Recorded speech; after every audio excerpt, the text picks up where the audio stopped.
Bikin nangis. Dicaci maki suami di depan mertua. Dasar suami tak tahu diri. Selama ini aku yang menafkahinya. Halo Bunda, selamat datang kembali ya. Semoga Bunda semuanya dalam keadaan sehat dan bahagia ya. Sebelum masuk ke ceritanya silahkan Bunda-Bunda semuanya absen terlebih dahulu ya. Bunda semuanya dari daerah mana saja. Yang sudah subscribe semoga rezekinya lancar ya. Hari itu, sinar matahari pagi menyelinap lewat jendela dapur, menerangi tumpukan kue nastar yang baru saja keluar dari oven. Aroma mentega dan kacang mede memenuhi udara, membuatku tersenyum puas. Setelah berbulan-bulan bereksperimen dengan resep, akhirnya nastarku mendapatkan bentuk dan rasa yang sempurna. Renyah di luar, lembut di dalam, dengan selai nanas yang manis asam pas. Tak heran jika akhirnya toko kue onlineku, Dinda Es Delikt, mulai dilirik oleh media. Teleponku berdering. Suara Rina, reporter dari majalah Culinary Dreams, ramah di seberang sana. Bu Dinda, feature tentang usaha kue Anda akan masuk di edisi bulan depan. Pembaca kami sangat antusias dengan kisah ibu yang bisa membangun bisnis dari nol seperti ini. Jantungku berdebar bahagia. Ini adalah pertama kalinya usahaku mendapatkan perhatian publik. Segera kubagikan kabar baik ini kepada Mas Iqbal, yang sedang duduk di ruang tamu sambil asyik memainkan ponselnya. Mas, lihat ini. Majalah Culinary Dreams mau nulis tentang kue-kue aku. Aku mengulurkan ponselku, memperlihatkan email konfirmasi dari Rina. Namun, alih-alih senyum bangga atau ucapan selamat, yang kudapat adalah pandangan dingin dan helaan napas panjang. Dasar perempuan, sok sukses, gerutnya, matanya masih tertuju pada layar ponselnya. Kerja di dapur aja gak becus, sekarang mau pamer-pamer. Seperti ditampar, aku terdiam. Kata-katanya menusuk jauh lebih dalam dari yang kusangka. Tapi, ini kan prestasi, Mas. Aku cuma mau berbagi kebahagiaan. Prestasi apa? Bikin kue itu bukan prestasi, Dinda. Itu cuma kerjaan sampingan ibu-ibu. Dia akhirnya menatapku, tapi sorot matanya penuh cemooh. Aku yang kerja kantoran tiap hari, gak pernah dapat liputan majalah. Kamu cuma modal mixer dan oven, sok-sokan diulas. Udara di ruangan itu tiba-tasa terasa berat. Aku mencoba menelan ludah, menahan rasa sakit yang mengganjal di tenggorokan. Aku tidak bermaksud menyombongkan diri, Mas. Aku cuma senang karena usaha kecil-kecilan ini akhirnya dihargai orang. Dihargai. Dia terkekeh sinis. Orang-orang itu cuma kasihan lihat kamu usaha keras. Lagi pula, siapa yang biayain bahan-bahan kue kamu selama ini? Uangku juga, kan? Aku menggigit bibir. Itu tidak benar. Sejak awal, modal usaha kueku berasal dari tabungan pribadiku sebelum menikah. Bahkan, belakangan ini, justru penghasilanku yang sering dipakai untuk kebutuhan sehari-hari karena kantor Mas Iqbal sedang tidak stabil. Tapi aku memilih diam. Aku tahu, jika aku membantah, pertengkaran ini akan berlarut-larut. Ya sudah, kalau Mas tidak suka, aku tidak akan cerita lagi, bisikku, berbalik menuju dapur. Tapi sebelum aku melangkah pergi, dia menambahkan dengan suara rendah. Iya, lebih baik kamu fokus aja ke urusan dapur. Biar gak malu-maluin keluarga. Pintu dapurku tutup pelan, tapi air mata sudah terlanjur jatuh. Di balik tumpukan kue nastar yang sempurna tadi, ada perasaan hancur yang jauh lebih besar. Aku mulai bertanya-tanya, apakah Mas Iqbal pernah benar-benar bangga padaku? Atau selama ini, dia hanya memandangku sebagai istri yang harus tahu diri? Sementara di luar, suara tawanya bersama video di ponselnya terus menggema, seolah tidak ada yang salah dengan kata-katanya tadi. Hari-hari setelah liputan majalah itu terasa seperti berjalan dalam kabut. Setiap kali aku sibuk memenuhi pesanan kue yang meningkat drastis, Mas Iqbal selalu menyelipkan komentar pedas. Dasar perempuan, kerja terus. Rumah berantakan, masakan gak diperhatikan. Ujarnya suatu sore sambil melemparkan baju kotornya ke lantai, persis di depan keranjang cucian yang sudah kusediakan. Aku menarik napas dalam, mencoba menenangkan diri. Tapi semakin sukses usahaku, semakin dingin sikapnya. Hingga pada suatu pagi, ketika aku sedang mengemas pesanan untuk catering sebuah acara perusahaan, telepon Mas Iqbal berbunyi dengan nada yang jarang kudengar, panik. Dari balik pintu kamar, suaranya terdengar gemetar. Bagaimana bisa tiba-tiba bangkrut? Kemarin saja masih ada rapat proyek baru. Aku membeku. Perlahan, ku dekati pintu yang terbuka sedikit. Wajahnya yang biasanya penuh percaya diri sekarang pucat. Tangannya menggenggam erat rambutnya sendiri. Jadi besok, saya tidak perlu datang lagi. Hatiku tersentak. Perusahaan tempatnya bekerja selama 5 tahun terakhir, PT Bintang Karya, ternyata tiba-tiba mengumumkan kebangkrutan. Semua karyawan di PHK tanpa pesangon karena manajemen kabur membawa uang. Ketika dia menutup telepon, aku segera masuk. Mas, aku dengar. Jangan ikut campur. Teriaknya tiba-tiba, membuatku mundur ketakutan. Matanya merah, tapi bukan karena tangisan, melainkan amarah yang meluap. Ini urusanku.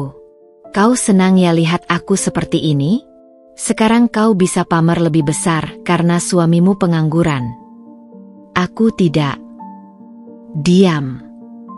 Dia menghancurkan vas bunga di meja dengan tendangan.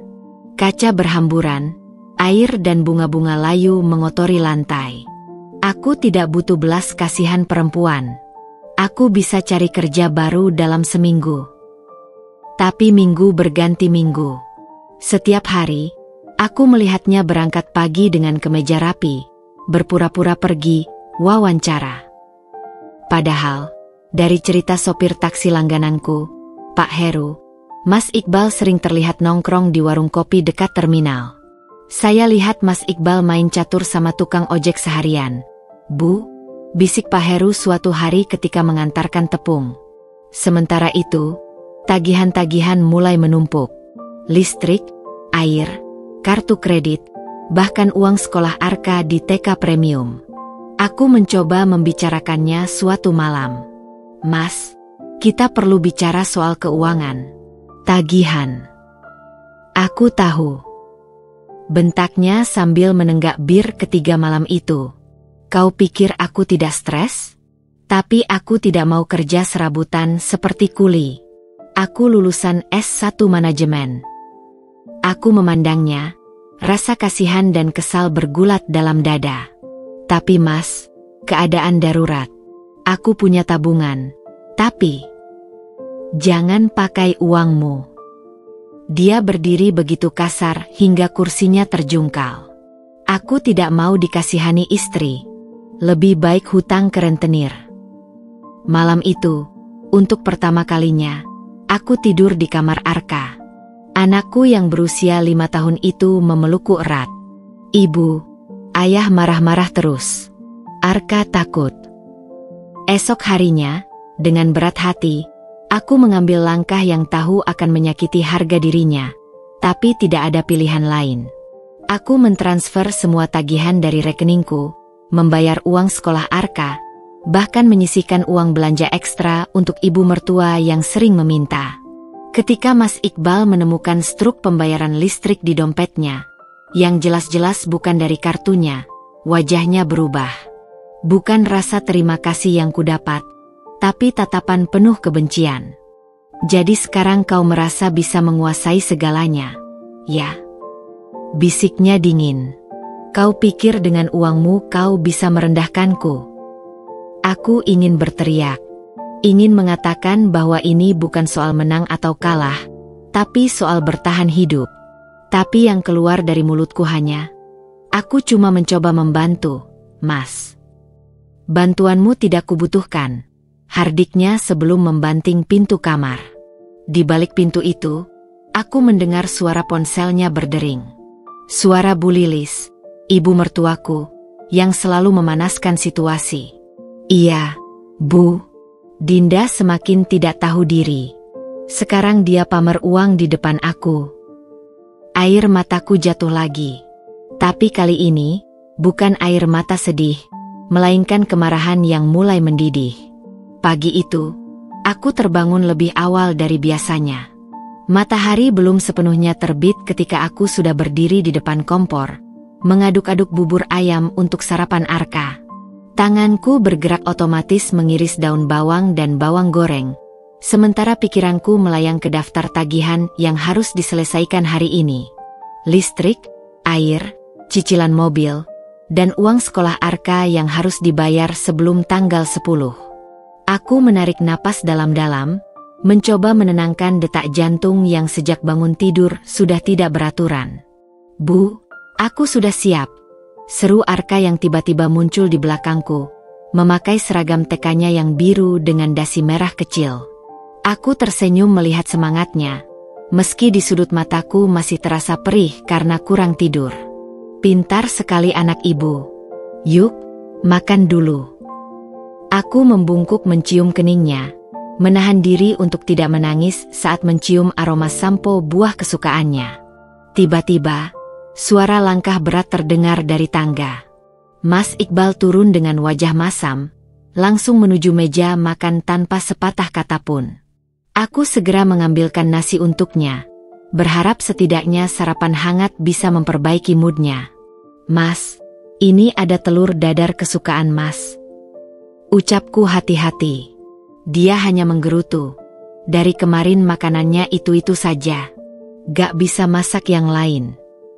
Tanganku menggenggam erat sendok nasi. Seminggu terakhir, aku sengaja membatasi belanja agar cukup untuk membayar tagihan-tagihan penting. Tapi jelas aku tidak bisa menjelaskan itu padanya. Nanti malam aku coba masak ikan. Ya Mas, bisikku sambil memaksakan senyum. Setelah mengantar Arka ke sekolah, aku langsung menuju bank. Antrian panjang sudah mengular di depan mesin ATM. Aku memeriksa saldo rekeningku sambil berdoa. Alhamdulillah, pembayaran dari klien catering kemarin sudah masuk. Cukup untuk membayar listrik dan uang sekolah Arka. Tapi untuk cicilan mobil, aku menghela napas. Mungkin harus nego lagi dengan leasing. Di tengah perjalanan pulang, teleponku berdering. Nomor yang tidak kukenal. Ibu Dinda? Saya dari TK Bunda Kasih. Mengingatkan untuk pembayaran uang kegiatan study tour Arka besok. Batas akhir hari ini. Dadaku sesak. Aku sama sekali lupa ada uang study tour sebesar 750.000. Baik, Bu. Nanti siang saya antar. Padahal aku tahu, uang sebesar itu berarti harus mengorbankan pembayaran cicilan. Sesampainya di rumah, aku kaget melihat Mas Iqbal masih di rumah. Biasanya di jam segini dia sudah pergi mencari kerja, seperti klaimnya. Dia sedang asyik menonton pertandingan sepak bola di TV, kaki menumpang di atas meja kopi. Mas tidak ada janji wawancara hari ini. Tanyaku coba-coba. Dia melirikku sinis. Buat apa kerja cepat-cepat? Kan ada jagoan duit di rumah ini. Aku menggigit bibir, memilih diam daripada memicu pertengkaran. Langkahku menuju kamar untuk mengambil tabungan terakhirku, celengan berbentuk babi yang biasa kusimpan di balik lemari. Aku memecahkannya dengan hati berat. Uang recehan berhamburan di kasur. Setelah dihitung, hanya 680.000. Masih kurang 70.000. Dengan berat hati, aku kembali menghampiri Mas Iqbal. Mas, aku butuh bantuan. Uang study tour Arka kurang 70.000. Apa Mas punya? Dia tertawa keras, membuatku tersentak. Loh? Katanya kamu jago cari uang? Kok sekarang minta-minta? Tapi ini untuk Arka, Mas. Anak kita sendiri. Pergi sana, bentaknya sambil melemparkan remote TV ke arahku. Gak usah merengek-rengek. Urus sendiri. Air mataku menetes panas, tapi aku segera menyekanya. Tidak ada gunanya. Aku harus mencari solusi lain. Dengan langkah gontai, aku menuju dapur dan mengambil handphone. Mungkin Rina, temanku sesama pengusaha kue, bisa meminjamkan. Tapi sebelum sempat menelepon, pintu depan terbuka dengan suara keras. Bu Lilis, ibu mertuaku, masuk tanpa permisi seperti biasa. Matanya langsung menyapu ruangan dengan tatapan menghakimi. Dinda, kamu di mana? Kok rumah berantakan begini? Teriaknya sambil menendang sepatuku yang tergeletak di dekat pintu. Aku segera menyembunyikan handphone dan celengan kosong. Iya, Bu. Maaf, tadi sibuk urus Arka. Alasan, hardiknya. Iqbal bilang kamu sekarang sok sibuk dengan usaha kue itu sampai lalai sama kewajiban sebagai istri. Dari ruang tamu, Mas Iqbal menambahkan, iya, Bu. Dinda sekarang merasa paling bisa karena bawa uang ke rumah. Tapi lihatlah, rumah seperti kapal pecah. Bu Lilis mendekatiku, wajahnya merah padam. Dengar baik-baik, Dinda. Tugas istri itu mengurus rumah dan suami. Bukan sok-sokan cari uang. Iqbal itu laki-laki. Dia pasti bisa cari kerja yang layak. Kamu jangan merusak harga dirinya. Aku berdiri tegak, kali ini tidak menunduk. Tapi Bu, tagihan-tagihan harus dibayar. Arka butuh uang sekolah. Berisik. Bu Lilis menampar mejaku hingga gelas bergetar. Jangan berani-berani membantah mertua. Kalau kamu istri yang baik, pasti bisa mengatur keuangan dengan gaji suami. Aku ingin berteriak. Ingin menunjukkan semua struk pembayaran yang selama ini kubayar dengan uangku sendiri. Tapi aku tahu, itu hanya akan memperburuk keadaan. Baik, Bu. Saya akan berusaha lebih baik, bisikku, menahan isak. Bu Lilis akhirnya pergi setelah memberi nasihat selama 2 jam. Begitu pintu tertutup, aku terjatuh di kursi dapur, kehabisan tenaga. Mataku tertuju pada jam dinding. Sudah pukul 2 siang. Aku harus segera mengantarkan uang study tour Arka. Dengan sisa kekuatan, aku mengambil tas dan bergegas keluar. Di tengah jalan, teleponku berdering. Suara Bu Lilis kembali terdengar, dingin dan penuh ancaman. Dinda, besok ada acara keluarga besar. Kamu harus datang dengan Iqbal. Dan ingat, jangan sampai kamu mempermalukan suamimu di depan saudara-saudaranya. Kalau ada yang tanya pekerjaanmu, bilang cuma hobi. Jangan sampai orang tahu istri Iqbal kerja seperti kuli. Genggamanku pada handphone semakin erat. Untuk pertama kalinya, sebuah pikiran menguat dalam benakku. Sampai kapan aku harus menanggung semua ini? Acara keluarga besar itu seharusnya hanya formalitas. Sekadar kumpul-kumpul di rumah mertua untuk merayakan ulang tahun Paman Iqbal yang ke-60. Tapi sejak pagi, perutku sudah mulas tidak karuan. Setiap kali membayangkan harus bertemu dengan seluruh keluarga besar Iqbal dalam satu ruangan, dengan Bu Lilis yang terus mengawasiku seperti elang, napasku jadi tersengal-sengal. Kamu pakai baju apa itu? Kelihatan murahan. Hardik Iqbal begitu melihatku keluar dari kamar mandi. Aku memandangi baju kebayaku yang sederhana. Satu-satunya baju bagus yang masih layak pakai setelah bertahun-tahun tidak beli baju baru, karena lebih memprioritaskan kebutuhan rumah. Tapi ini baju terbaik yang aku punya. Mas? Ya sudah ganti. Nanti dikira aku tidak bisa beliin baju istri. Geramnya sambil melemparkan kaos kotak-kotak yang menurutnya lebih pantas. Padahal kaos itu bekas pakainya sendiri, sudah pudar warnanya. Perjalanan menuju rumah mertua terasa seperti prosesi menuju tiang gantungan. Arka yang duduk di bangku belakang terus bertanya kenapa wajahku pucat. Aku hanya bisa memaksakan senyum dan mengelus rambutnya yang halus. Begitu tiba, aroma rendang dan sambal goreng ati langsung menyambut kami.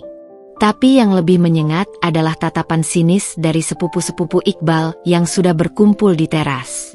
Loh, Dinda baru datang? Kok telat sih? Sapa Tante Mira, adik ibu mertua, dengan nada yang sengaja dibuat keras. Maaf, Tante. Tadi sempat. Iya, Dinda ini kan sekarang sibuk jadi bos kue. Potong Iqbal tiba-tiba dengan suara nyaring, diiringi tawa kecil beberapa keluarga. Sampai lupa waktu. Tanganku menggenggam erat tangan Arka yang mulai gemetar merasakan ketegangan. Aku mencoba menenangkan diri dengan mengajaknya ke meja makanan, berharap bisa menghindari konfrontasi. Tapi harapanku pupus ketika Bu Lilis tiba-tiba muncul dengan nampan besar berisi minuman. Dinda, kemari bantu bawakan minuman untuk tamu-tamu. Perintahnya seperti pada pembantu. Dengan patuh aku mendekat. Tapi begitu aku menerima nampan, Bu Lilis sengaja melepaskannya sebelum aku benar-benar siap. Gelas-gelas berisi es teh tumpah membasahi baju dan lantai. Astaga! Dinda tidak becus sekali, teriaknya dramatis. Semua mata langsung tertuju padaku. Aduh, Iqbal, istri kamu kok kikuk amat sih? Ledek Om Rudi, paman Iqbal. Iqbal langsung bangkit, wajahnya merah padam. Maafkan Dinda, Om. Kerjaannya di dapur aja gak becus. Masak sering gosong.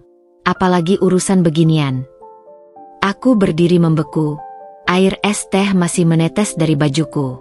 Di sekelilingku, tawa dan bisik-bisik makin menjadi. Istri Iqbal gitu ya. Katanya sok bisnis kue. Dasar perempuan kurang ajar. Tiba-tiba, Tante Mira berkomentar lebih keras. Iqbal, kamu jangan terlalu diforsir kerja. Lihat itu, istrimu makan enak sendiri, perutnya makin bulat, tapi anakmu kelihatan kurus. Arka yang mendengar itu langsung memelukku erat. Ibu, aku takut. Sesuatu dalam diriku pecah. Dengan suara yang lebih tegas dari yang kukira bisa kulakukan, aku menjawab, Tante Mira, Arka kurus karena seminggu ini kami harus menghemat lauk untuk bayar uang sekolahnya. Dan perut saya bulat karena baju ini bekas pakai suami saya, bukan ukuran saya. Ruang tamu yang riuh tiba-tiba senyap. Lalu ledakan terjadi. Berani kamu membantah mertua? Teriak Bu Lilis sambil menghampiriku dengan tangan teracung. Iqbal lebih cepat. Dia menarik lenganku kasar. Dasar perempuan kurang ajar. Pulang. Sekarang juga. Tapi aku tidak bergerak. Untuk pertama kalinya dalam pernikahan kami, aku menatapnya langsung ke mata. Tidak, Mas. Saya mau bicara. Dari dalam tas, kuambil setumpuk struk pembayaran dan slip gaji. Selama 6 bulan terakhir, semua tagihan ini saya yang bayar. Aku sebar di meja depan keluarga besarnya. Listrik, air, sekolah Arka, bahkan bensin mobil yang Mas pakai, cari kerja. Suasana jadi riuh. Beberapa keluarga mulai mengambil dan memeriksa dokumen-dokumen itu. Jangan dengarkan dia. Itu bohong, teriak Iqbal panik. Tapi aku teruskan, sekarang dengan suara lantang. Saya tidak minta pujian. Tapi saya tidak akan diam lagi dihina sebagai istri tidak becus. Padahal selama ini saya yang menopang keluarga kita. Bu Lilis tiba-tiba menyambar struk-struk itu dan merobek-robeknya. Dusta. Semua dusta. Istri harus tunduk pada suami. Tidak boleh membantah. Tiba-tiba, suara Paman Heri, anggota keluarga paling dihormati, menghentikan keributan. Iqbal, apa benar selama ini kamu tidak bekerja? Wajah Iqbal berubah pucat. Mulutnya terbuka tutup seperti ikan di darat. Di tengah keheningan yang mencekam itu, Arka tiba-tiba menangis keras. Ibu, ayah, aku mau pulang. Aku memeluknya erat, menyadari bahwa batas sudah terlampaui. Dengan langkah pasti, aku menuju pintu. Tapi sebelum keluar, aku berbalik melihat Iqbal yang masih berdiri membeku di tengah cemoohan keluarganya sendiri. Besok saya akan tinggal di rumah orang tua saya sebentar. Iqbal punya waktu 1 minggu untuk memutuskan, mau bekerja sama sebagai partner, atau terus hidup dalam kebohongan. Pintu kubanting, mengakhiri babak penghinaan yang sudah kupendam terlalu lama. Malam itu, udara terasa lebih dingin dari biasanya. Aku duduk di kamar tidur orang tuaku, memandangi ponsel yang terus bergetar dengan notifikasi pesan dari Iqbal. Pesan-pesannya berubah dari marah menjadi memohon, lalu kembali marah, seperti gelombang yang tak pernah stabil. Pulang sekarang. Jangan mempermalukanku lebih jauh. Dinda, maafkan aku. Aku tidak tahu harus berbuat apa tanpa kamu. Kamu pikir kamu bisa hidup sendiri? Ingat, Arka anakku juga. Aku menarik napas dalam-dalam, mencoba menenangkan diri. Tapi tangan Arka yang menggenggam erat lenganku mengingatkanku bahwa ini bukan hanya tentangku. Ini tentang masa depan anak kami. Bu, kita balik ke rumah enggak? Tanya Arka dengan suara kecil. Matanya masih sembab.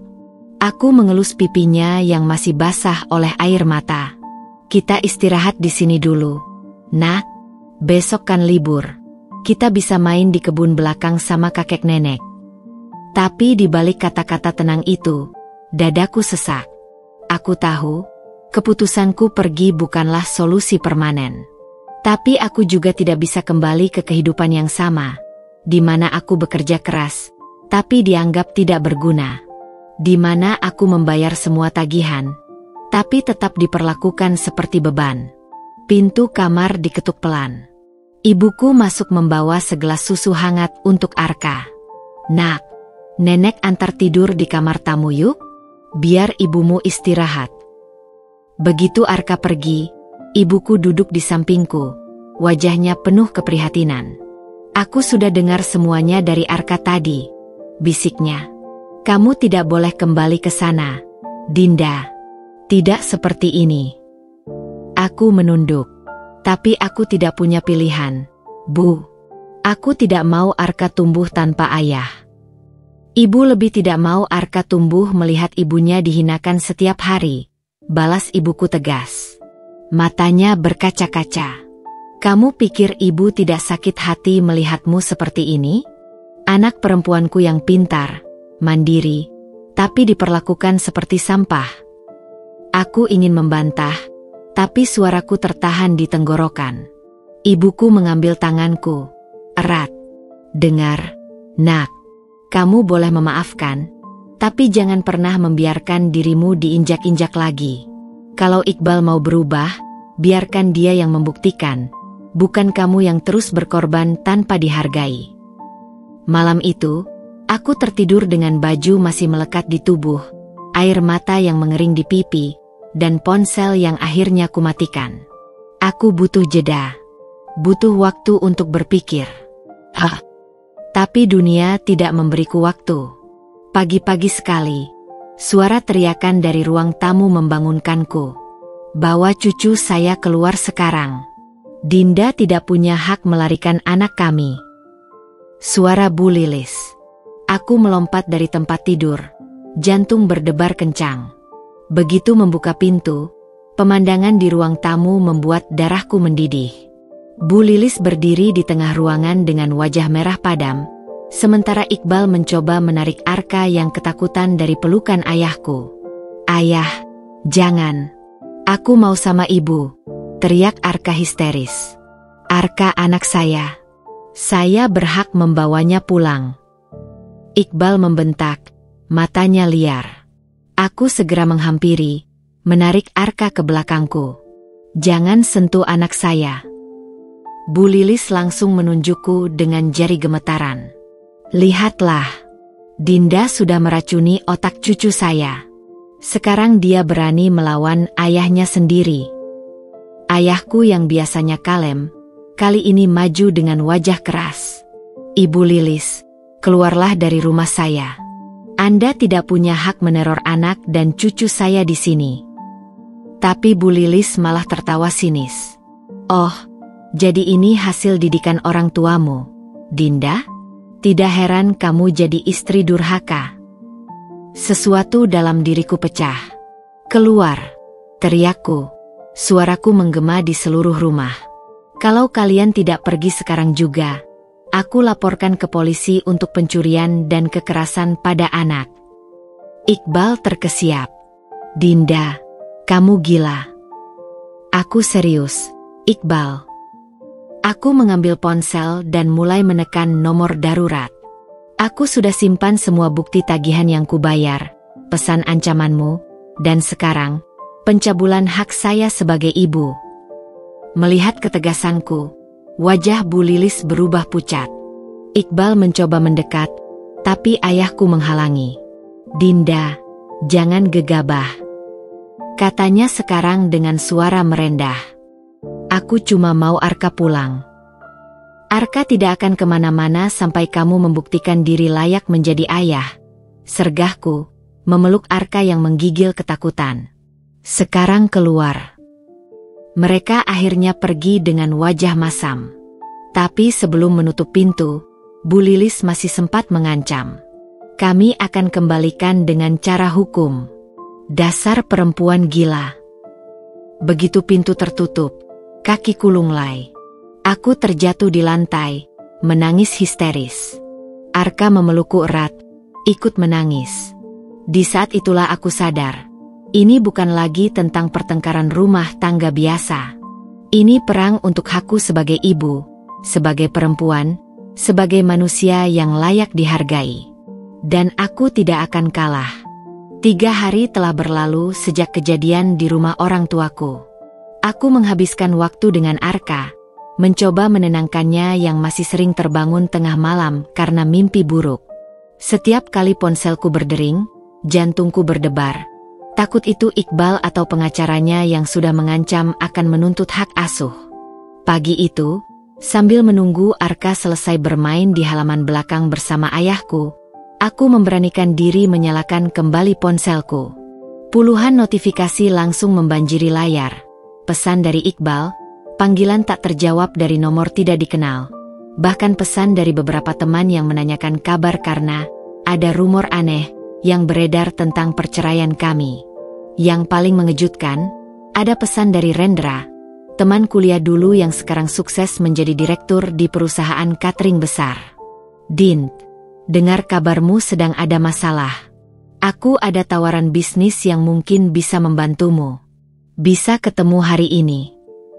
Jari-jariku gemetar mengetik balasan. Rendra adalah salah satu dari sedikit orang yang tahu betul perjuanganku membangun Dinda S. Delict dari nol. Tapi di sisi lain, aku takut ini akan memberi amunisi baru untuk Iqbal menuduhku berselingkuh. Sesuatu yang pernah diomongkannya saat melihat kami bertemu di acara alumni setahun lalu. Sebelum sempat membalas, ponselku berdering. Nomor tak dikenal. Halo. Bu Dinda, suara perempuan resmi di seberang sana. Saya Novi dari PT Bintang Catering. Kami tertarik dengan portfolio kue-kue Anda dan ingin menawarkan kerjasama untuk acara perusahaan kami bulan depan. Aku terkesiap. Bintang Catering adalah perusahaan besar. Kontrak dengan mereka bisa menghidupiku selama berbulan-bulan. Tentu, saya sangat tertarik. Bisa. Masalahnya, setelah Novi tiba-tiba, kami dapat informasi bahwa bisnis Anda adalah usaha keluarga. Suami Anda, Mas Iqbal, menghubungi kami kemarin mengatakan bahwa semua keputusan bisnis harus melalui dia. Tapi ketika kami konfirmasi ke Dinda S. Delict, staf Anda bilang Anda sedang pisah rumah. Darahku mendidih. Iqbal bahkan mengacaukan pekerjaanku sekarang. Dengan suara seraut mungkin, aku menjelaskan situasiku. Novi terdengar simpatik. Kami akan pertimbangkan lagi. Tapi untuk formalitas, bisakah Anda datang meeting besok dengan membawa dokumen bukti kepemilikan usaha? Begitu telepon berakhir, aku langsung mengetik balasan ke Rendra. Bisa ketemu hari ini. Aku butuh bantuan. Kafe tempat kami bertemu terasa seperti oasis di tengah kekacauan hidupku. Rendra sudah duduk di sudut dengan laptop terbuka ketika aku tiba. Din, kamu kurusan, katanya langsung, matanya penuh keprihatinan. Aku mencoba tersenyum. Masalah berat badan adalah satu-satunya masalah yang mudah diatasi akhir-akhir ini. Dia tidak tertawa. Aku dengar semuanya. Termasuk bagaimana Iqbal menghalangi deal dengan bintang catering. Bagaimana kamu? Novi adalah adik tingkat kita dulu. Jelasnya sambil mengeluarkan setumpuk dokumen dari tas. Dengar, aku punya solusi. PT Rendra Catering ingin mengakuisisi Dinda S. Delict. Aku nyaris tersedak kopiku. Aku tidak mau jual usahaku. Bukan jual. Dia cepat menyela. Kita bikin joint venture. Kamu tetap pemilik 60%.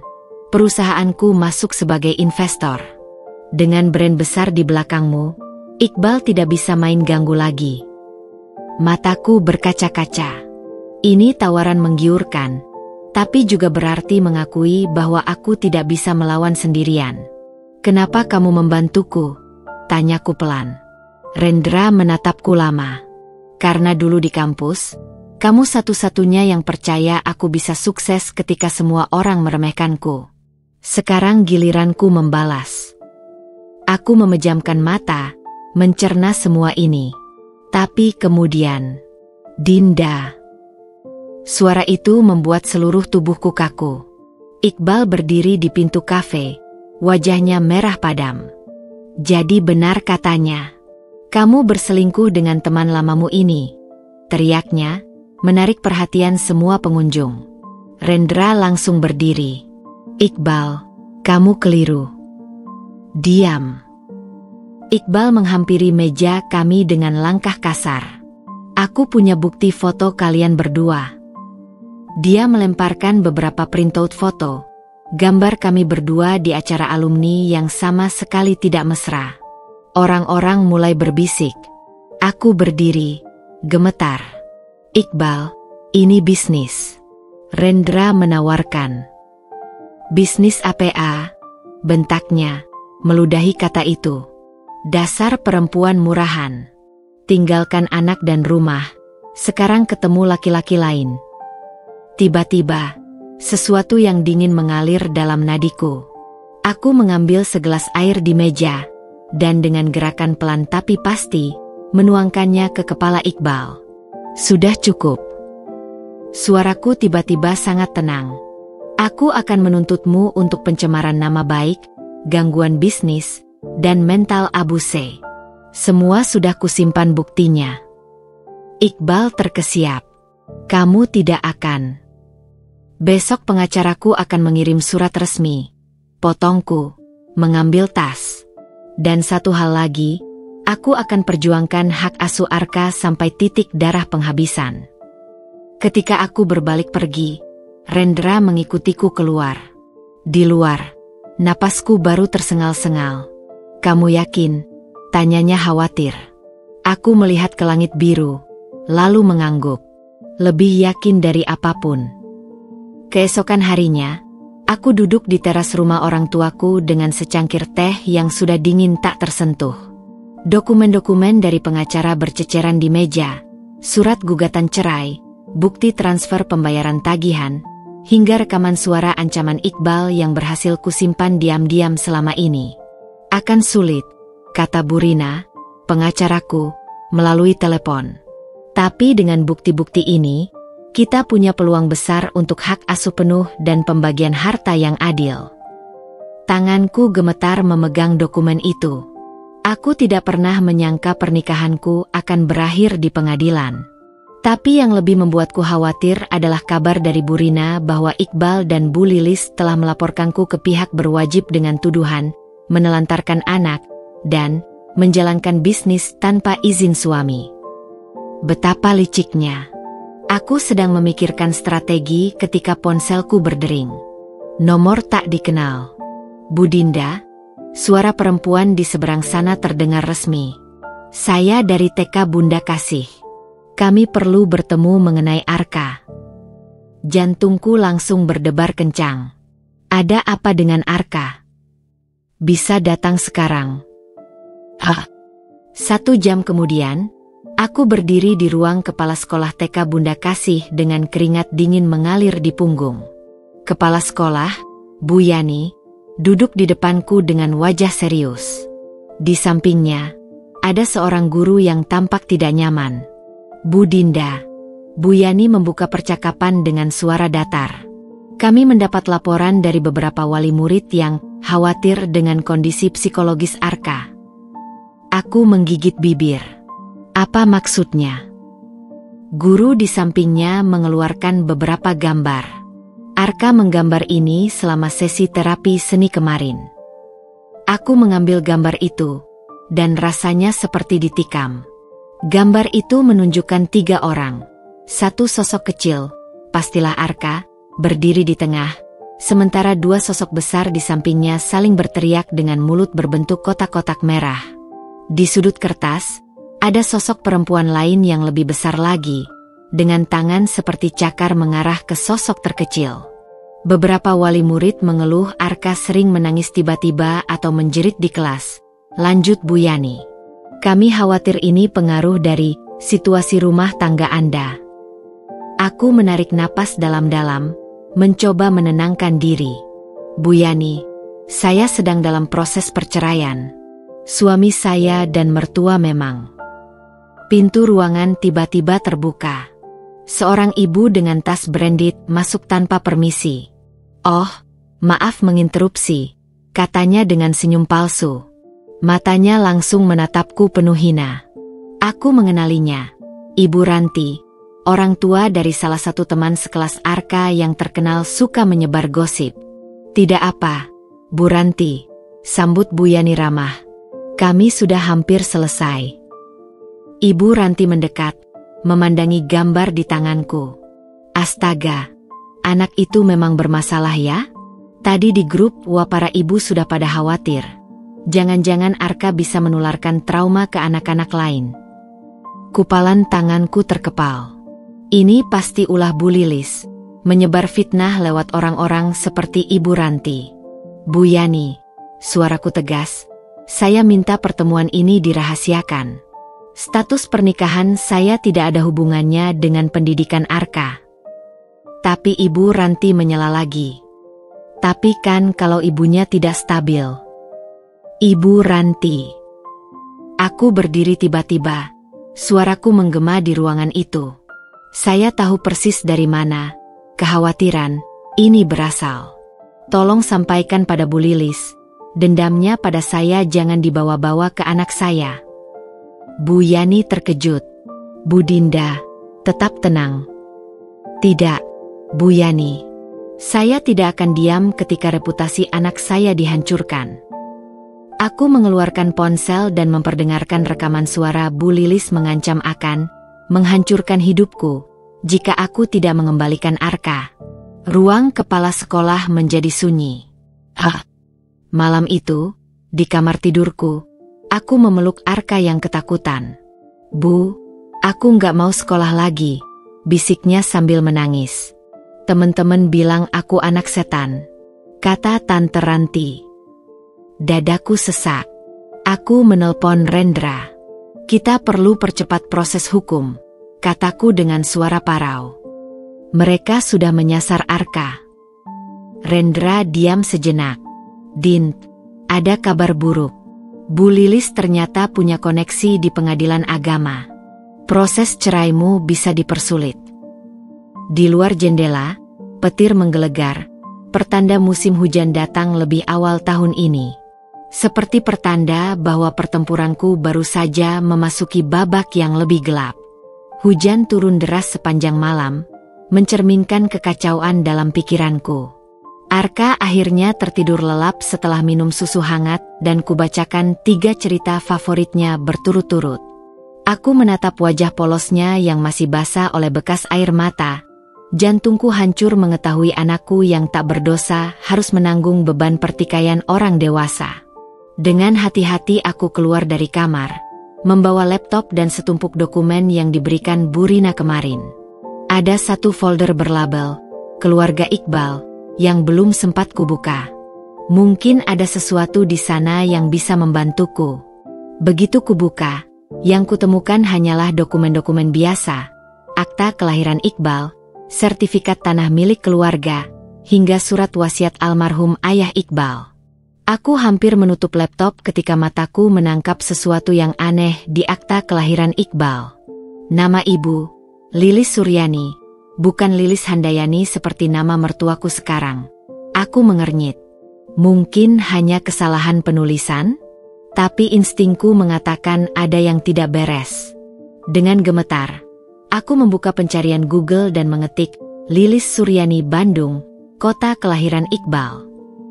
Hasil pertama yang muncul membuat nafasku tersangkut.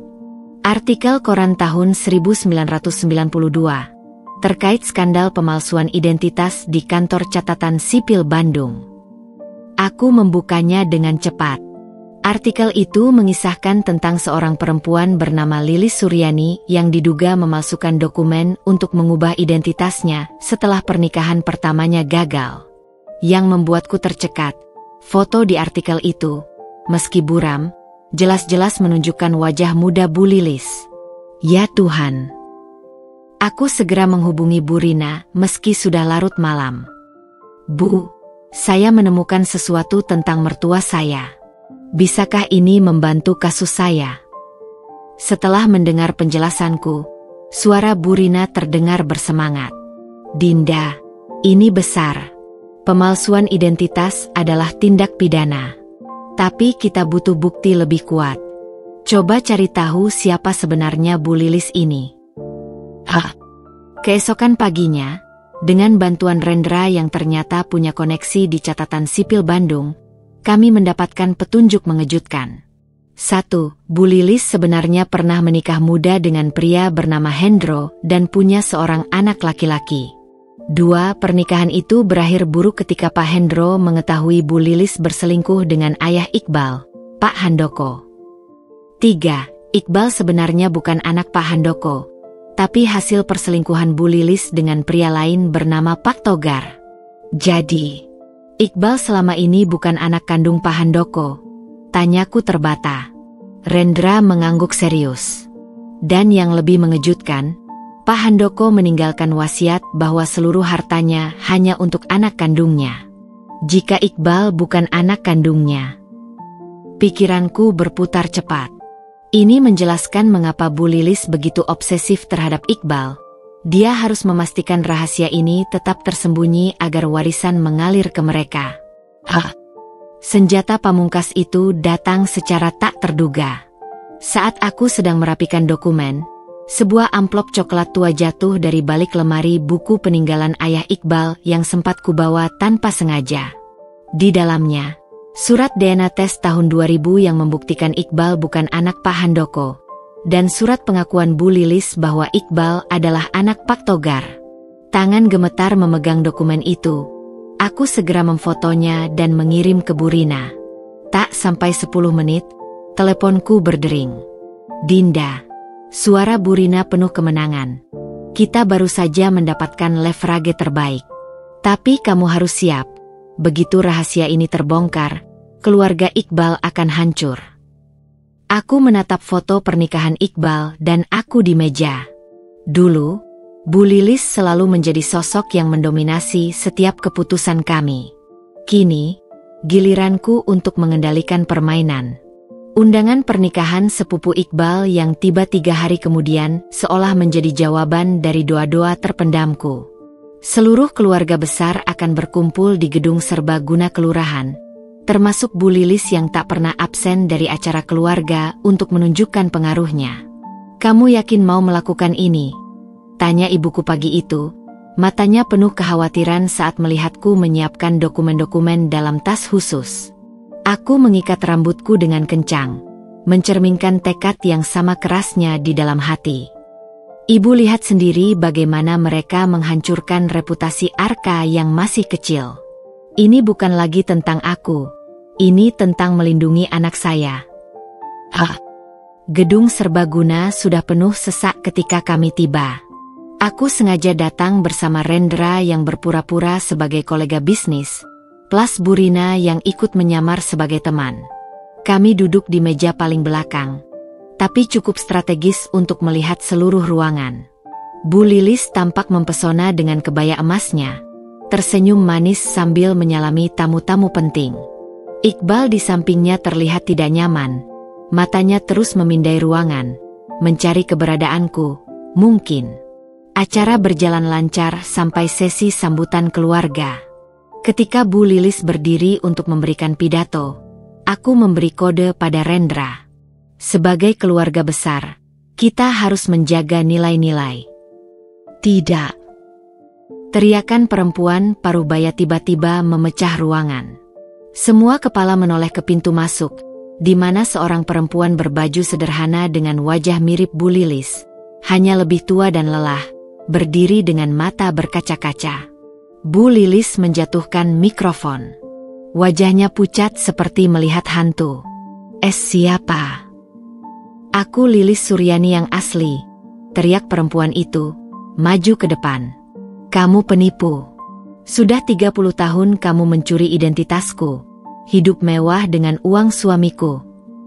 Ruang resepsi gempar. Aku menekan tombol play di ponselku, dan rekaman suara Bu Lilis mengakui pemalsuan identitas dan status Iqbal yang bukan anak kandung Pak Handoko menggema di seluruh ruangan. Hasil edit Rendra semalam. Ibu mertuaku berusaha mengambil mikrofon. Ini fitnah. Orang gila ini. Tapi Paman Heri, saudara tertua almarhum Pak Handoko, sudah berdiri dengan wajah gelap. Lilis, apa benar Iqbal bukan anak kandung adikku? Di tengah kekacauan itu, aku berdiri dan berjalan ke depan dengan dokumen di tangan. Semua mata tertuju padaku. Paman Heri, suaraku lantang meski jantung berdegup kencang. Saya punya bukti. Aku menyerahkan amplop berisi surat DNA test dan pengakuan Bu Lilis yang kusimpan. Paman Heri membacanya dengan wajah semakin merah. Lilis, kau telah menipu keluarga kami selama 30 tahun. Kekacauan pun pecah. Bu Lilis yang asli menangis histeris menceritakan bagaimana identitasnya dicuri setelah mantan suaminya, Pak Hendro, meninggal, membuatnya hidup miskin sebagai pemulung. Paman Heri langsung mengumumkan bahwa seluruh warisan Pak Handoko akan dibekukan untuk Iqbal. Sepupu-sepupu Iqbal yang dulu memujanya sekarang memandangnya dengan hina, berbisik, anak haram. Tapi yang paling memilukan adalah reaksi Iqbal. Dia terduduk lemas di kursi, wajahnya kosong seperti orang yang baru tersadar dari mimpi buruk.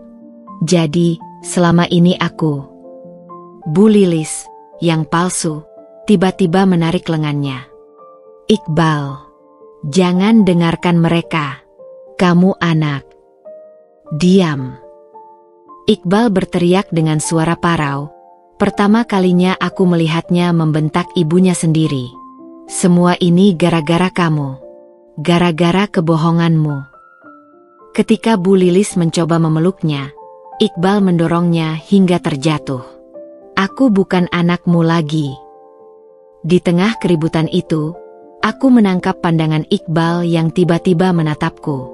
Di matanya ada rasa malu, kemarahan, tapi juga permintaan maaf. Tapi sudah terlambat. Aku berbalik dan berjalan keluar, meninggalkan kehancuran keluarga yang dibangun di atas kebohongan. 3 hari telah berlalu sejak acara pernikahan yang mengubah segalanya. Aku duduk di teras rumah orang tuaku, menyeruput teh hangat sambil memandangi hujan yang masih gerimis. Arka asyik bermain puzzle di lantai, sesekali bertanya tentang kapan bisa kembali ke sekolah. Aku mengelus rambutnya, berjanji akan menyelesaikan semuanya secepat mungkin. Tiba-tiba, pintu pagar berderit. Aku mengangkat kepala, dan tubuhku langsung kaku. Iqbal. Dia berdiri di balik pagar dengan baju lusuh yang jelas belum diganti beberapa hari, mata merah, dan wajah yang kurus dalam sekejap. Tangannya menggenggam erat setangkai bunga Kamboja, bunga favoritku dulu, saat kami masih pacaran. Dinda. Suaranya parau, hampir tak terdengar. Aku tak bergerak. Ibuku yang melihat dari jendela segera mengajak Arka masuk, memberi kami ruang. Apa yang kau lakukan di sini? Tanyaku dingin. Iqbal menunduk. Aku tidak punya tempat lain untuk pergi. Dia menceritakan semuanya dengan suara bergetar. Bagaimana seluruh keluarga besar mengucilkannya setelah kebenaran terungkap. Bagaimana Bu Lilis, atau harus kusebut Lilis palsu, menghilang tanpa jejak, meninggalkan semua harta yang ternyata bukan haknya. Bahkan rumah yang kami tinggali ternyata sudah disita bank, karena ternyata Bu Lilis menggadaikannya untuk menutupi utang judi. Aku tidak tahu lagi harus bagaimana, Din. Iqbal akhirnya menangis, tubuhnya gemetar. Aku baru sadar betapa butanya aku selama ini. Betapa teganya aku memperlakukanmu. Aku memandangnya lama, mencoba menemukan sisa-sisa lelaki yang dulu kucintai di balik wajah yang kini penuh penyesalan. Tapi yang kutemukan hanya bayangan kosong. Kau datang kemari mengharapkan apa, Iqbal? Tanyaku pelan. Ampunan? Uang? Atau sekadar tempat tinggal sementara? Dia menggeleng, air matanya jatuh ke tanah. Aku cuma mau minta maaf. Aku tahu aku sudah menghancurkan segalanya. Tapi tolong, izinkan aku tetap menjadi ayah untuk Arka. Hati ini terasa sakit. Aku ingin memaafkan, tapi luka-luka itu masih terlalu segar. Maafkan aku, Iqbal. Tapi maaf tidak bisa diberikan begitu saja. Aku berdiri, bersiap menutup pintu. Aku butuh waktu. Dan kau butuh membuktikan bahwa kau benar-benar berubah. Sebelum aku menutup pintu, Iqbal mengulurkan sebuah amplop. Ini mungkin bisa membantumu. Di dalamnya ada surat pengakuan ditulis tangan. 1. Mengakui semua kekerasan verbal yang dilakukannya. 2. Menyerahkan hak asuh Arka padaku tanpa syarat. 3. Pernyataan bahwa dia akan membayar semua nafkah anak begitu mendapat pekerjaan. Aku sudah bicara dengan Bu Rina. Katanya, aku tidak akan melawan gugatan ceraimu. Aku hanya minta satu. Jangan putuskan hubunganku dengan Arka. Mata anakku yang mengintip dari jendela membuat hatiku luluh. Kau bisa menjenguk Arka seminggu sekali. Dengan pengawasan, akhirnya kuberikan syarat. Tapi ada satu hal lagi. Iqbal mengangguk cepat. Apa saja? Kau harus bertemu psikolog. Untuk memproses semua yang terjadi padamu. Dan jika suatu hari nanti kita bisa berdamai, itu harus dimulai dari kau yang sembuh dulu. Dia terisak, tapi mengangguk perlahan. Aku janji, Din. Aku akan berubah. Ketika dia berbalik pergi dengan bahu yang tertunduk, aku menitipkan doa dalam hati. Semoga ini benar-benar menjadi awal dari perubahan, bukan sekadar keputusasaan sesaat. Matahari pagi menyinari dapur kecil rumah orang tuaku saat aku menyiapkan adonan kue untuk pesanan hari itu. Sudah 2 minggu sejak pertemuan terakhir dengan Iqbal, dan hidupku mulai memasuki ritme baru yang lebih tenang, meski tidak mudah. Bu, aku bisa bantu ngukis kuenya. Arka berdiri di sampingku dengan celemek kecil bergambar dinosaurus, wajahnya berseri. Sejak pindah ke rumah kakek neneknya, dia mulai menunjukkan minat membantuku membuat kue. Sesuatu yang dulu selalu dilarang Iqbal karena menganggap pekerjaan dapur tidak pantas untuk anak laki-laki. Tentu sayang. Ini icing bagnya. Pelan-pelan ya. Senyumku mengembang melihat konsentrasi Arka menghias cup cake. Tapi kemudian, telepon berdering. Nama Bu Rina di layar membuat jantungku berdebar. Dinda, ada perkembangan baik. Berdasarkan dokumen dari Iqbal dan bukti-bukti kita, hakim cenderung berpihak pada kita untuk hak asuh penuh.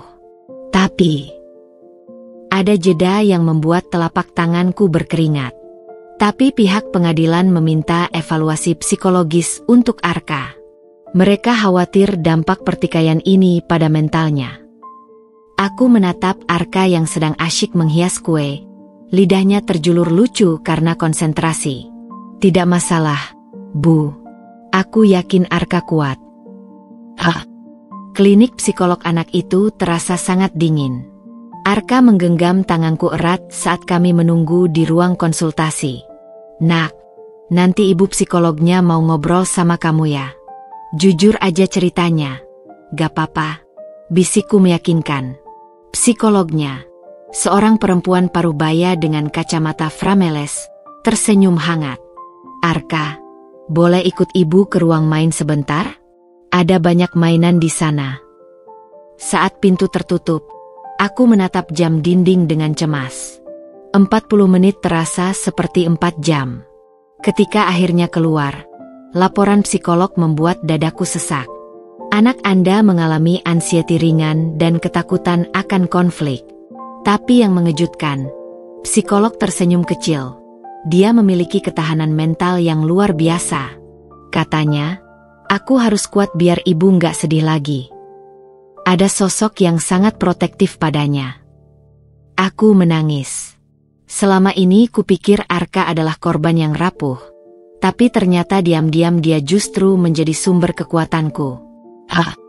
Sore itu, ketika aku sedang mengepak pesanan kue untuk dikirim, bel pintu berbunyi. Aku mengira itu kurir, tapi yang berdiri di depan adalah Iqbal. Dengan seragam biru bertuliskan, Berkah Express, perusahaan kurir tempat Bu Rina bilang dia sekarang bekerja. Aku dapat tugas mengantar paket ke sini, katanya gugup, menyerahkan bungkusan. Aku menerimanya dengan bingung. Tapi ini alamat pengirimnya juga dari sini. Dia menunduk. Aku cuma mau memastikan paketnya sampai. Dan dari tasnya dia mengeluarkan amplop. Ini nafkah pertama untuk Arka. Masih sedikit, tapi aku janji akan rutin. Amplop itu berisi uang pas-pasan. Tapi yang membuatku terkejut adalah slip gajinya yang menunjukkan dia bekerja lembur hampir setiap hari. Arka di rumah? Tanyanya penuh harap. Aku mengangguk, memanggil Arka. Reaksi anakku membuatku terkejut. Dia langsung memeluk Iqbal erat. Ayah baik lagi sekarang ya. Iqbal menangis. Ayah berusaha. Nak, maafin ayah ya. Saat mereka berpelukan, mataku tak lepas dari jam tangan plastik murahan yang sekarang menggantikan arloji mahal Iqbal. Mungkin, hanya mungkin, perubahan ini benar adanya. Malam harinya, telepon dari nomor tak dikenal membuatku terjaga. Dinda? Ini Tante Mira. Suara adik Bu Lilis terdengar parau. Aku mau minta maaf. Kami semua salah menilai kamu. Lilis, maksudku si penipu itu, ternyata selama ini juga memanipulasi kami. Dia bercerita bagaimana Bu Lilis palsu ternyata telah menggelapkan ugal kas keluarga selama puluhan tahun. Kami ingin bertemu. Ada warisan kecil dari almarhum Pak Handoko yang seharusnya jadi hak Arka. Aku termangu. Di luar jendela, bulan purnama bersinar terang. Hidup ini memang tidak pernah hitam atau putih semata.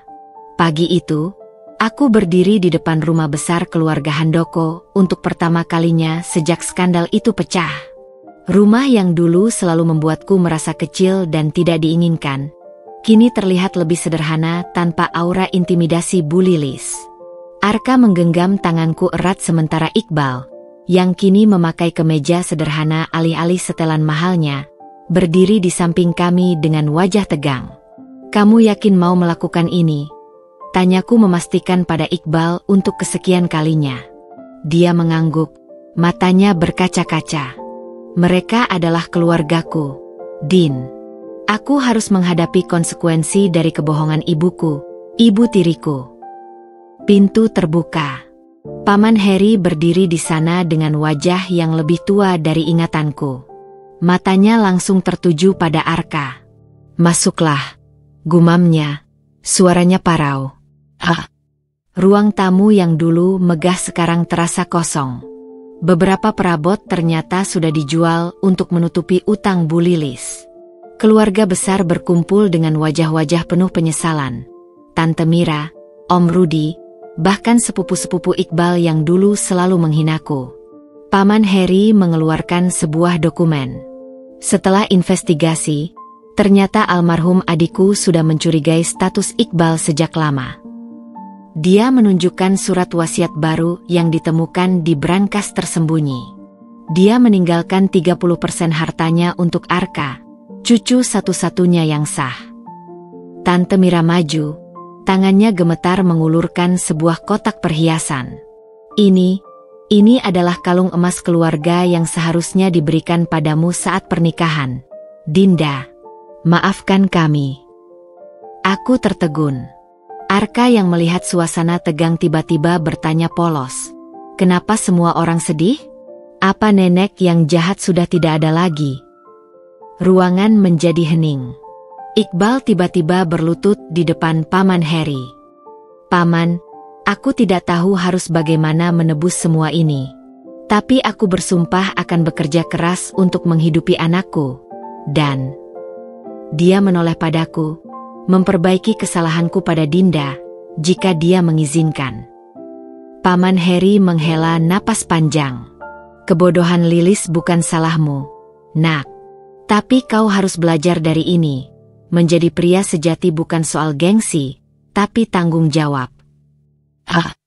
Di tengah pertemuan itu, sesuatu yang tidak terduga terjadi. Telepon Tante Mira berdering.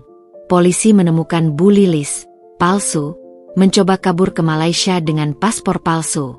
Ada satu hal yang belum kami beritahu, bisik Tante Mira padaku. Dia ternyata juga terlibat penipuan pernikahan sebelum menikah dengan Pak Handoko. Iqbal terduduk lemas. Jadi selama ini, ibuku adalah penipu profesional. Aku tanpa sadar memegang bahunya. Di saat itu, aku menyadari betapa hancurnya hati Iqbal. Kehilangan sosok ibu yang ternyata bukan hanya berbohong, tapi juga penjahat. Ketika kami hendak pulang, Paman Harry menarikku ke samping.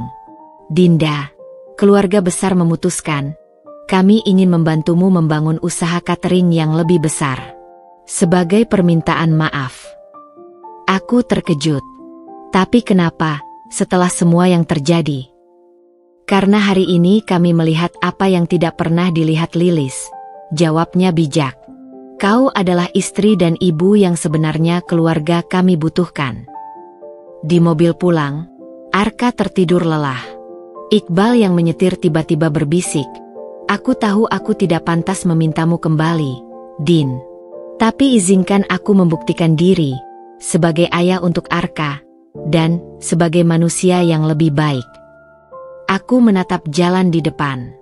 Perjalanan masih panjang, tapi untuk pertama kalinya, ada secercah harapan.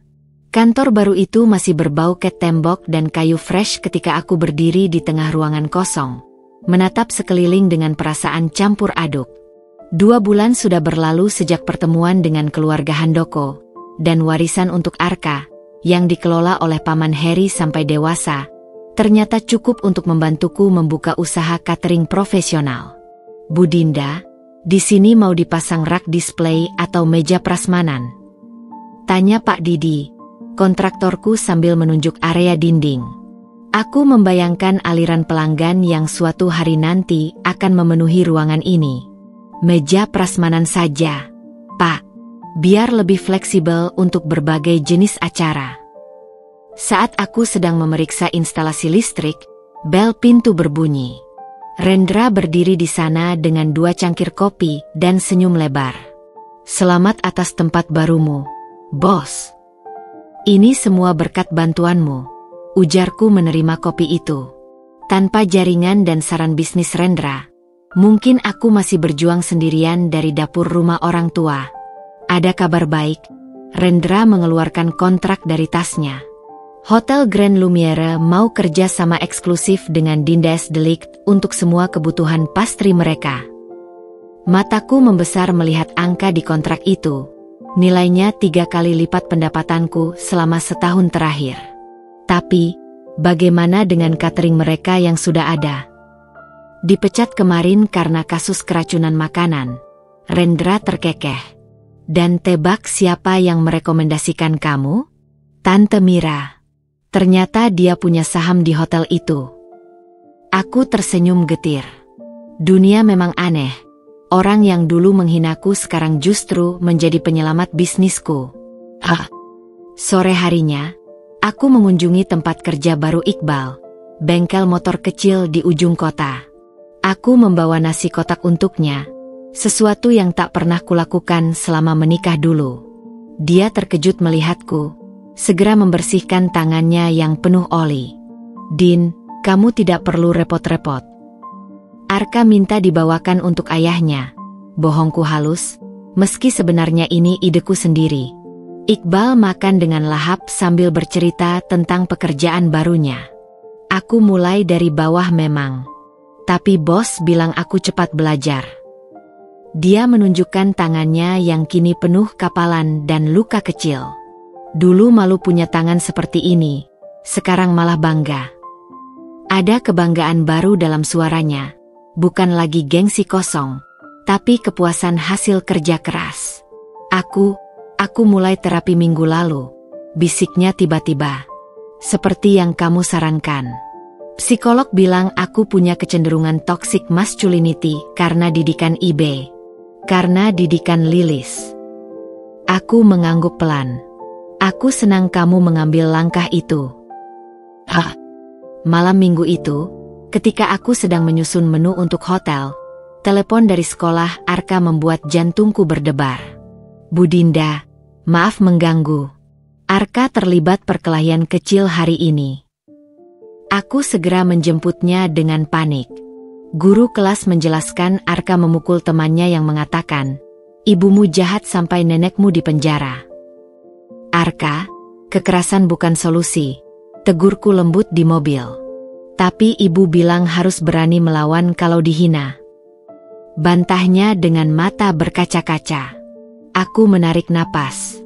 "Berani itu bukan dengan tinju, nak, tapi dengan prestasi. Besok kita undang teman-temanmu ke pembukaan catering ibu, biar mereka lihat siapa kita sebenarnya." Hari pembukaan Dinda S Delik Catering tiba. Aku sibuk mengatur segala sesuatu ketika Rendra mendadak menarik lenganku. "Din, lihat siapa yang datang." Di pintu masuk, berdiri Iqbal dengan setelan sederhana tapi rapi, memegang karangan bunga besar. Di belakangnya, seluruh keluarga besar Handoko, bahkan beberapa tetangga yang dulu ikut menghinaku. "Selamat, Din," ucap Iqbal pelan. Aku mau minta maaf secara resmi di depan semua orang hari ini." Dia berbalik ke tamu-tamu yang hadir. "Dulu saya adalah suami yang tidak tahu diri. Malu bekerja keras, tapi mau hidup mewah. Menghina istri yang justru menafkahi keluarga." Suaranya pecah. "Tapi hari ini, di depan kalian semua, saya berjanji akan menjadi manusia baru." Pandangan semua orang tertuju padaku. Aku melihat harapan di mata mereka. Harapan bahwa aku akan memaafkannya sepenuhnya. Bahwa keluarga kami akan utuh lagi. Tapi aku hanya tersenyum tipis. "Terima kasih atas permintaan maafmu, Iqbal. Tapi maaf sejati butuh waktu dan konsistensi." Ruangan senyap. Aku melanjutkan, "Tapi hari ini, mari kita rayakan sesuatu yang baru. Bukan masa lalu yang pahit, tapi masa depan yang lebih baik untuk Arka." Tepuk tangan menggemuruh. Di sudut ruangan, Arka tersenyum bangga melihat kedua orang tuanya. Tidak lagi saling menghancurkan, tapi belajar berdiri tegak masing-masing. Musim hujan datang lebih awal tahun ini. Aku berdiri di depan jendela kantor catering yang baru saja selesai direnovasi, menatap rintik hujan yang membasahi jalanan. 6 bulan sudah berlalu sejak pembukaan Dinda S Delik Catering, dan bisnisku berkembang pesat melebihi ekspektasi. Kontrak dengan Hotel Grand Lumiere diperpanjang untuk 3 tahun, dan beberapa perusahaan besar mulai memesan catering rutin untuk acara kantor mereka.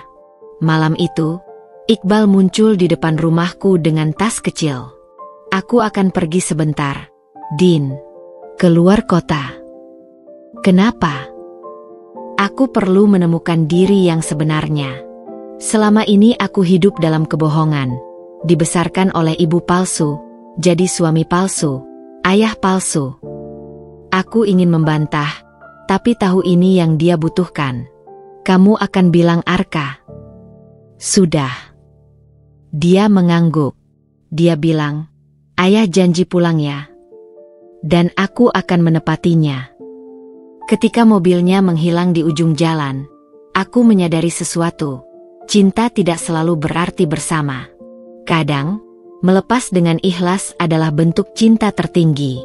2 minggu sudah berlalu sejak Iqbal pergi. Pagi itu, aku duduk di teras rumah sambil menikmati teh hangat dan memandangi matahari terbit yang memancarkan cahaya keemasan. Udara pagi terasa segar, membawa ketenangan yang jarang aku rasakan belakangan ini. Bu, ini ada surat untuk ibu, ujar pembantuku, Siti, sambil mengulurkan sebuah amplop coklat. Aku menerimanya dengan hati berdebar. Alamat pengirim hanya tertulis, dari seseorang yang sedang belajar menjadi manusia. Tulisan di amplop itu begitu familiar. Tulisan tangan Iqbal yang dulu sering kutemui di catatan-catatan kecil yang ia tinggalkan di meja makan. Dengan gemetar, aku membuka amplop itu. Isinya beberapa lembar kertas yang ditulis rapi, dan sebuah foto lama. Gambar Iqbal kecil sedang digendong oleh Sumiati. Wajah mereka penuh kebahagiaan yang polos. Dinda yang sabar, tulisnya. Aku menulis ini dari sebuah kota kecil di Jawa Tengah, tempat ibuku, Lilis Suryani dulu tinggal. Aku sedang duduk di depan rumah kayu sederhana yang dulu menjadi tempat tinggal kami sebelum Lilis palsu menculikku. Tetangga di sini masih ingat aku. Mereka memanggilku Ical, nama kecil yang bahkan tidak pernah ku ketahui sebelumnya. Aku menghela napas, mencoba menenangkan diri sebelum melanjutkan membaca. Selama 2 minggu ini, aku berkeliling ke tempat-tempat yang menjadi bagian dari sejarah hidupku yang sebenarnya. Aku mengunjungi SD tempat ibuku mengajariku berhitung. Aku menemukan pohon mangga tempat aku sering memanjat dan jatuh. Masih ada bekas lukanya di batangnya. Tiba-tiba, air mataku menetes membasahi kertas itu. Aku membalik halaman, melanjutkan bacaan. Dinda, selama ini aku marah pada dunia karena merasa dikhianati. Tapi sekarang aku sadar, akulah yang mengkhianati diriku sendiri dengan menjadi versi terburuk dari siapa aku seharusnya.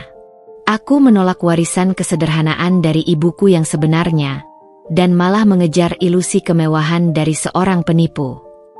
Aku tidak memintamu menungguku, tapi aku berjanji, ketika kembali nanti, aku akan menjadi manusia yang lebih baik, untuk Arka, dan jika kau mengizinkan, untukmu juga.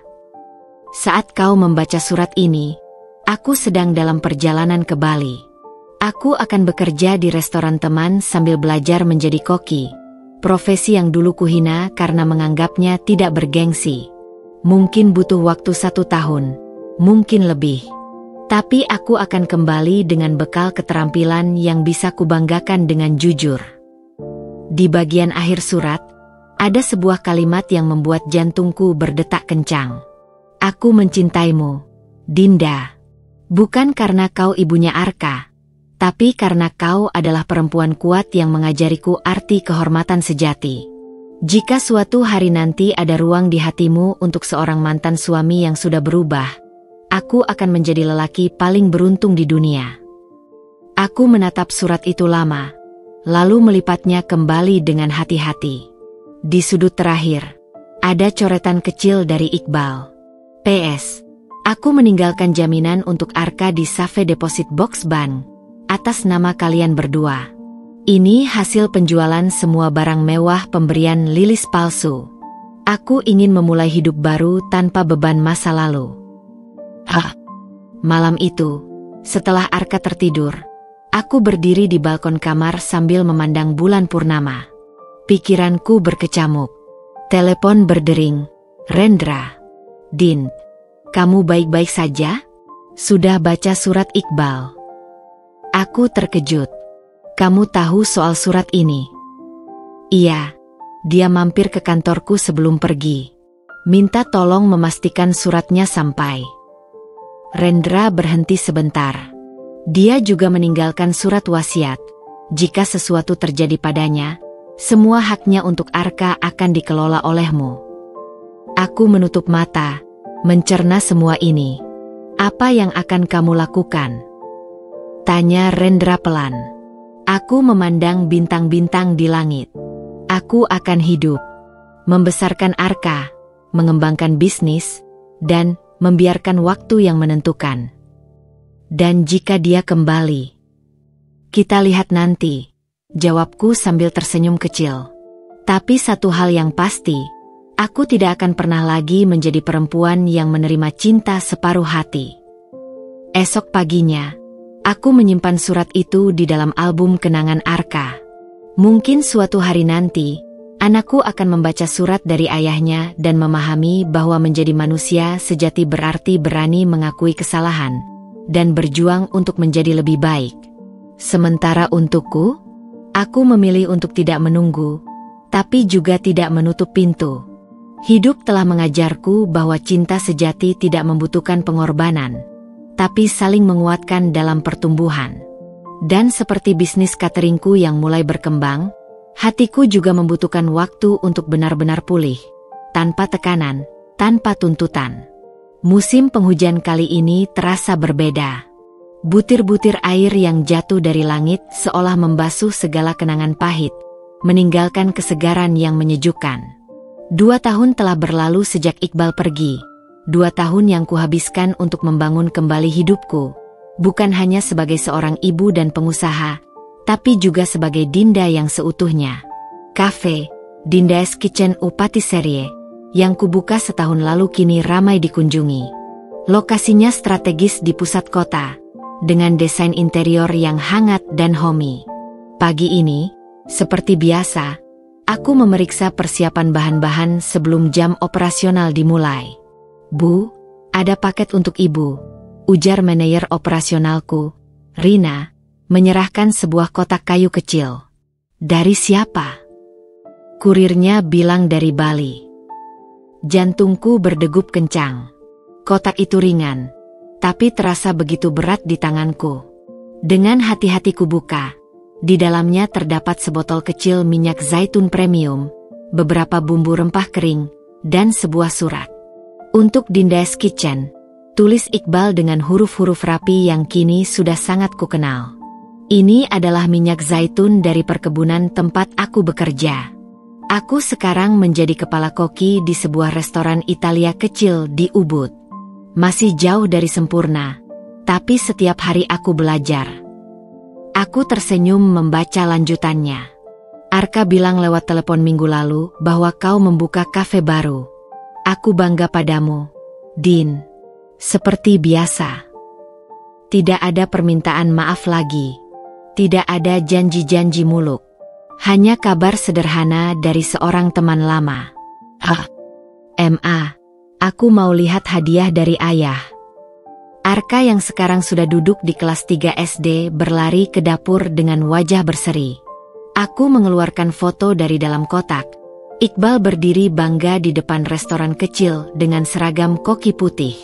Wajahnya lebih berisi, matanya berbinar dengan keyakinan yang dulu tak pernah ada. "Kapan ayah pulang?" tanya Arka polos. "Ayah bilang kapan?" balasku sambil menyisir rambutnya yang mulai panjang. Kata ayah, setelah dia bisa bikin pasta sesempurna mami. Arka terkikik. Tapi aku bilang, itu mustahil. Tawa kami mengisi dapur. 2 tahun terakhir, Iqbal konsisten menelepon Arka setiap minggu, mengirimkan hadiah kecil, dan sesekali mengirimkan uang tabungan untuk pendidikan Arka. Tidak banyak, tapi teratur dan tulus. Malam itu, saat kafe sudah sepi, aku duduk di teras belakang sambil menikmati teh chamomile. Pikiranku melayang pada perjalanan panjang kami, dari pasangan yang hancur, menjadi musuh, lalu kini, apa? Teman? Rendra yang datang menyusulku memecah lamunanku. "Din, ada yang mau kubicarakan." Dia duduk di depanku dengan wajah serius. Aku ditawari posisi di Singapura. Kesempatan bagus. Oh. Aku mencoba tersenyum. "Selamat ya." Dia mengangguk, lalu bertanya, "Kamu masih mencintainya, ya?" "Tidak," jawabku jujur. "Tapi aku masih percaya pada kami, versi kami yang baru. Jika itu suatu hari nanti terjadi, aku ingin memulainya dengan hati yang benar-benar bersih." Rendra tersenyum pahit tapi memahami. "Aku harap kamu bahagia, Dinda. Kamu layak mendapatkannya." Esok paginya, aku berdiri di depan cermin kamar mandi dengan tes kehamilan di tangan. 2 garis biru. Aku terjatuh di lantai, tertawa dan menangis bersamaan. Selama 6 bulan terakhir, aku menjalin hubungan dengan Daniel, teman lama SMA yang kembali masuk ke hidupku setahun lalu. Lelaki baik yang tak pernah memaksaku membuka hati lebih dari yang sanggup kuberi. Tapi sekarang, teleponku berdering. "Iqbal." Aku menelepon untuk bilang. Suaranya gugup. "Aku dapat tawaran menjadi chef di Jakarta. Dekat dengan Arka dan kamu. Tapi aku tidak akan datang jika aku hamil, Iqbal." Keheningan. Lalu, "Selamat, Din. Aku benar-benar bahagia untukmu." Suaranya parau tapi tulus. "Kamu masih mau datang?" tanyaku pelan. "Tentu," jawabnya cepat. "Arka adalah anakku. Aku janji akan menjadi ayah yang lebih baik untuknya, dan teman baik untukmu." Di saat itulah aku menyadari, kami akhirnya tumbuh. Tidak lagi saling mencengkram, tidak lagi saling menyakiti. Hanya 2 orang dewasa yang belajar mencintai dengan cara yang sehat. Matahari pagi menyinari ruang ultrasound di klinik dokter kandungan ketika aku berbaring dengan perut yang sudah mulai membesar. 5 bulan sudah berlalu sejak kabar kehamilanku, dan kehidupan seolah mulai menemukan ritmenya yang baru. "Selamat, Bu Dinda. Bayinya sehat," ujar Dokter Maya sambil mengusap gel di perutku. "Lihat, dia sedang menghisap jempolnya." Aku tersenyum melihat gambar samar di layar monitor. Bayi kecil yang tenang dalam rahimku. Daniel yang duduk di sampingku menggenggam tanganku erat. Matanya berbinar. "Kita akan jadi orang tua, Din," bisiknya penuh haru. Tiba-tiba, pintu ruangan terbuka. Seorang perawat terlihat panik. "Maaf mengganggu, tapi ada pasien darurat di ruang tunggu. Anak kecil pingsan." Ibunya bilang, "Dia anak Bu Dinda." Darahku berhenti mengalir. "Arka." Aku langsung bangkit, hampir terjatuh kalau tidak Daniel yang menahan. "Aku ke sana," katanya sambil membantu aku mengenakan jaket. Di ruang tunggu, pemandangan yang tak pernah kuduga menyambutku. Iqbal berlutut di samping Arka yang pucat tak sadarkan diri, sambil berteriak memanggil dokter. Yang membuatku terkejut, seorang perempuan muda berdiri di belakangnya dengan wajah panik. "Dinda." Aku tidak tahu apa yang terjadi. Iqbal berbalik, matanya penuh ketakutan. "Apa yang terjadi pada anak saya?" teriakku, lebih keras dari yang kusangka. Perempuan muda itu maju. Kami sedang makan siang bersama, tiba-tiba dia mengeluh pusing. "Siapa kamu?" Suaraku pecah. Semua emosi yang kusimpan selama ini meledak. Iqbal tampak bingung. "Dinda, ini Siska, teman kerjaku. Kami hanya..." Dokter segera membawa Arka ke ruang gawat darurat, memotong keributan kami. Selama 1 jam yang terasa seperti abadi, aku duduk di kursi ruang tunggu sementara Daniel berusaha menenangkanku. Iqbal dan Siska itu duduk di seberang. Wajahnya penuh penyesalan. "Dinda, aku benar-benar hanya sedang memperkenalkan Arka pada Siska. Dia tunanganku." Iqbal akhirnya mengaku. Sekejap, seluruh udara di paru-paru seolah tersedot keluar. Aku tahu tidak punya hak untuk cemburu, tapi rasa sakit itu datang begitu saja, pedih dan tak terduga. "Selamat," bisikku, berusaha keras menahan air mata. Daniel memeluk bahuku. "Tenang, yang penting Arka baik-baik saja." Arka akhirnya dinyatakan hanya mengalami dehidrasi dan kelelahan. Dokter menyarankannya istirahat total. Di parkiran rumah sakit, Iqbal menghampiriku. "Dinda, aku..." "Tidak perlu penjelasan," potongku. "Kamu berhak bahagia." Aku hanya kaget saja. Tapi Iqbal menggeleng. "Tidak seperti itu. Aku dan Siska memang akan menikah. Tapi, itu pernikahan palsu. Keluarganya butuh green card, dan aku butuh pelarian." Aku terkejut. "Kamu tidak serius?" "Aku mencoba move on, Dinda. Tapi setiap kali bersama perempuan lain, selalu ada yang kurang." Dia menatapku dalam-dalam. "Aku tahu kamu sekarang dengan Daniel, dan aku menghargai itu. Tapi izinkan aku jujur. Hatiku masih milikmu." Mobil Daniel yang datang menjemput memutus percakapan kami. Iqbal mundur, memberi jalan. "Aku akan jujur pada Siska," katanya sebelum pergi. "Dia layak dapat cinta seutuhnya, bukan sisa-sisa hatiku yang masih tertinggal untukmu." Malam itu, di kamar tidur, Daniel duduk di sampingku dengan wajah serius. "Aku lihat cara Iqbal memandangmu hari ini," katanya pelan. "Dan aku lihat caramu berusaha tidak memandangnya kembali." Aku menunduk. "Daniel, aku..." "Tidak, dengar aku." Dia menyentuh tanganku. "Aku mencintaimu, Dinda. Tapi aku tidak mau menjadi pilihan kedua, atau pelarian." Dadaku sesak. "Kamu bukan pelarian. Tapi aku juga bukan cinta sejatimu, kan?" Air mataku jatuh. Daniel mengusapnya dengan lembut. "Aku akan tetap bersamamu selama kehamilan ini. Tapi setelah bayi lahir, mungkin kita perlu evaluasi lagi." Di luar jendela, hujan mulai turun, seperti air mata yang membersihkan segala kepalsuan. Untuk pertama kalinya, aku berani mengakui pada diriku sendiri. Aku masih mencintai Iqbal. Tapi apakah itu cukup? Hari-hari menjelang kelahiran bayi kami terasa seperti mimpi sekaligus ujian terberat dalam hidupku. Daniel tetap setia mendampingi setiap pemeriksaan kandungan, meski hubungan kami sudah berubah menjadi sebatas sahabat yang saling peduli. Sementara Iqbal, yang membatalkan rencana pernikahan palsunya, mulai hadir kembali dalam hidupku dengan cara yang sama sekali baru. Pagi itu, di bulan ke-7 kehamilanku, aku duduk di teras belakang rumah sambil menikmati teh jahe hangat. Arka sedang asyik bermain dengan mainan barunya di halaman, sesekali melirik perutku yang membesar dengan penuh antusias.